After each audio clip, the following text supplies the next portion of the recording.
Thank you for joining us. I want to kick things off with the fact that we've had the Japanese Defense Ministry say that these missiles were fired and overflew Taiwan. Likewise, the CCTV saying yesterday that, quoting a Chinese professor, they did too. But there's no confirmation out of the Defense Department there in Taiwan. What do you know, and can you confirm that this military action did take place? First of all, yesterday, Taiwan time, in the afternoon, China PLA, they have launched more than 11 missiles toward Taiwan. And the other 5 landed in the EEZ of Japan. So this kind of threat is rare and for the past 20 years.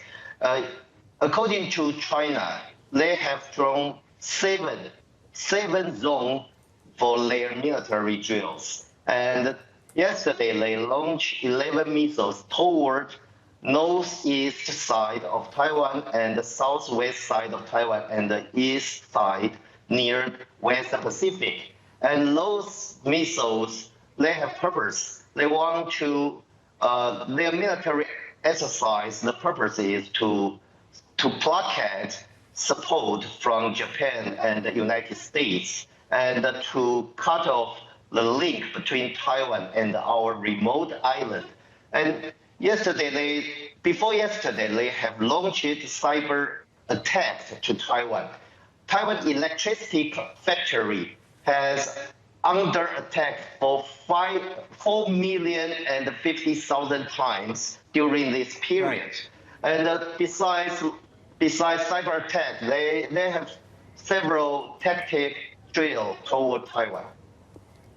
Mr. Wang, the situation can we get is tense. Yeah, Mr. Wang, we wanted to, because there are lots of things happening. Yes. We wanted to clarify, as far as Taiwan's intelligence or your defense ministry is concerned, did missiles actually fly over the main island of Formosa?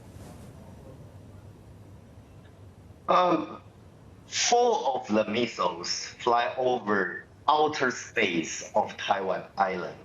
So we have information and we monitoring all the past the situation.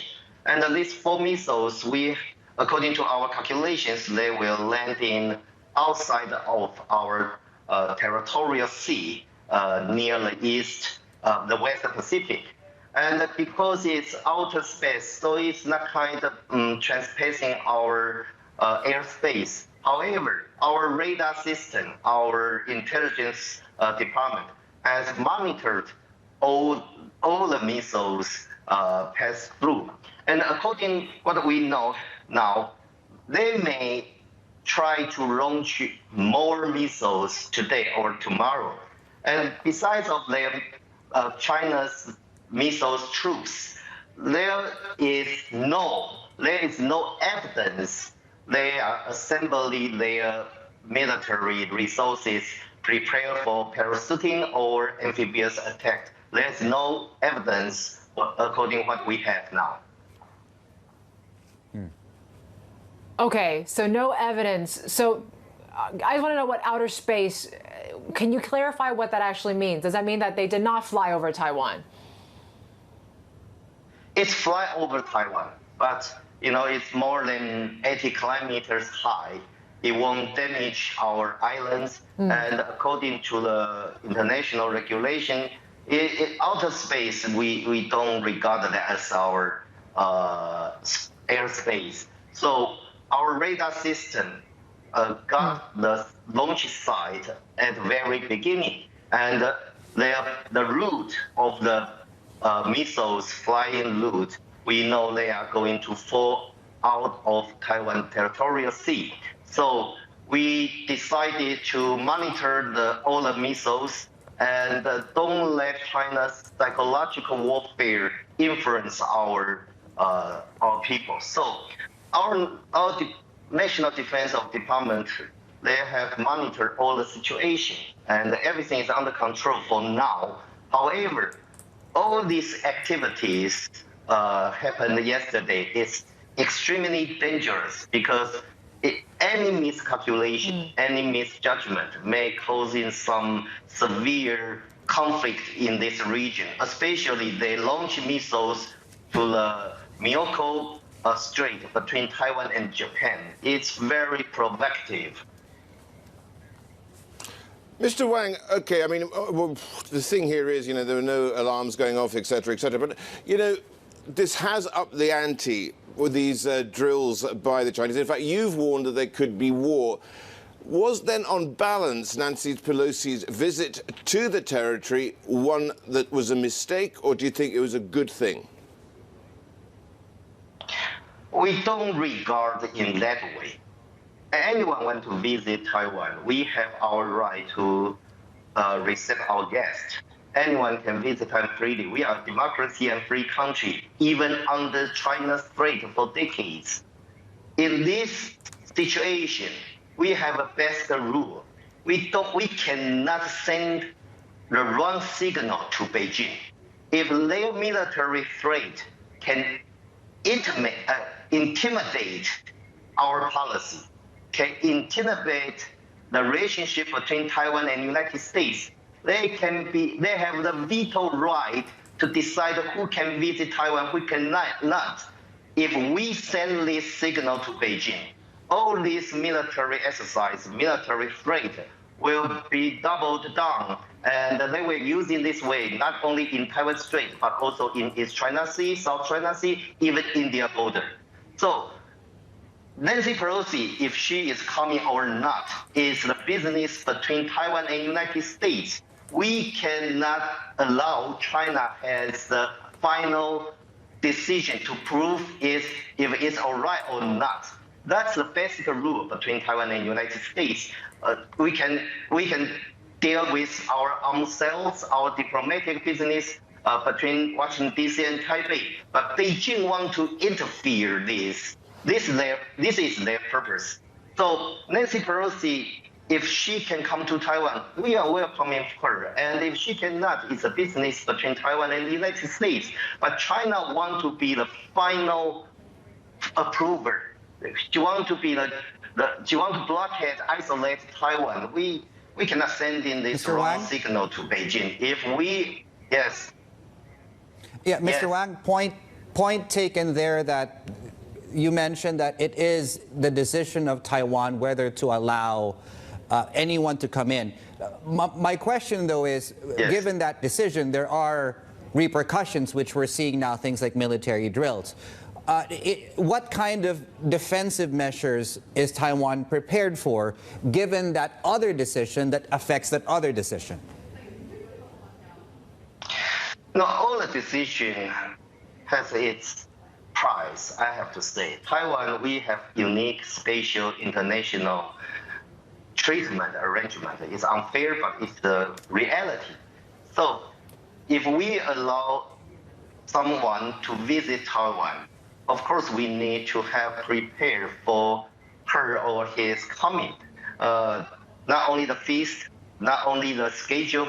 If some VIP guests like Pelosi and maybe some prime minister from the other country, Taiwan always need to have well preparation for China's response, because China, they are irresponsible.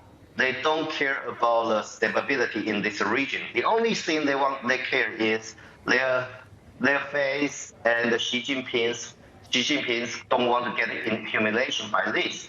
So during Pelosi visit, before that, after that, Taiwan, we take a very still, calm, and not provocative attitude in this situation.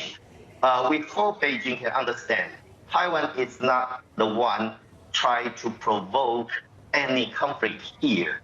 If they can restrain themselves, make this place peaceful, let's benefit both sides across the strait. In terms of the military, I wonder that we have a story out that's talking about Taiwan facing a shortage of pilots, of aircraft pilots. I wonder, is that a fair assessment to make? And is the military prepared for any sort of confrontation? In Taiwan, we are expressing our military reorganization. We try to reform our reserve military troops. We try to have more modern, latest model of aircraft or our equipment. So, according to the figures I have in hand, the pilot in our Air Force, we are not short of that, but we need more. We need more capable air fighters to defend our country. So, for example, we are using the air fighters 20 years old. We are using the major tank 45 years old. So the personnel, the training is not a problem here.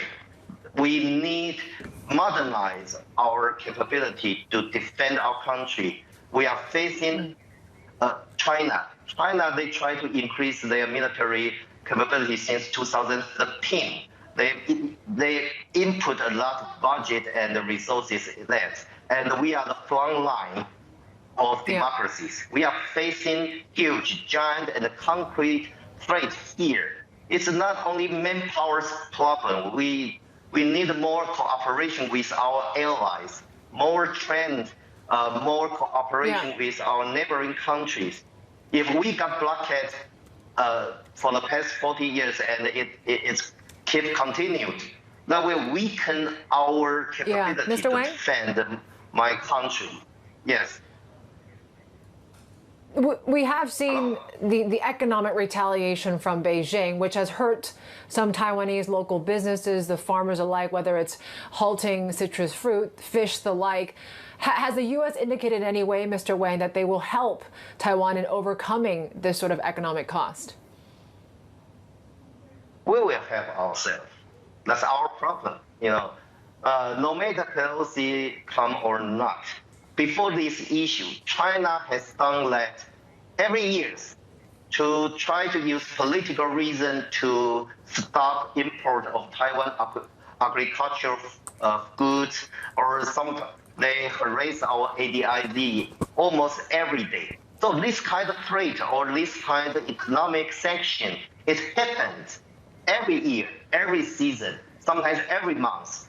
So this time, China, they forbidden 3,000 goods to import China. My government, we have prepared for this, and I think this won't damage our economic performance. And they forbidden their sand to export to Taiwan. It's only occupy 1% in Taiwan architecture business. So this time, the economic sanction is not playing a major role. The military exercise will be the major term in this time. So we pay attention at this now. Right. So, Mr. Wang, on that last point that you just made, that it is the military aspect right now. If you don't need the U.S. help economically, do you think you will need their help militarily? Sure. I have to clarify what I say. In Taiwan, we always think to protect our economy or to protect my country in military way is our responsibility.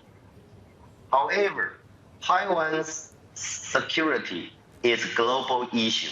It will influence the regional economy and the global economy performance. So we try to help ourselves, but if the international society understands this in strategy position, in supply chain, in the value of democracy, Taiwan is very important. Of course, if they do give us a hand, we appreciate that, especially in military way. According to what we know, United States, they deploy Reagan carrier 1,000 kilometers away from Taiwan.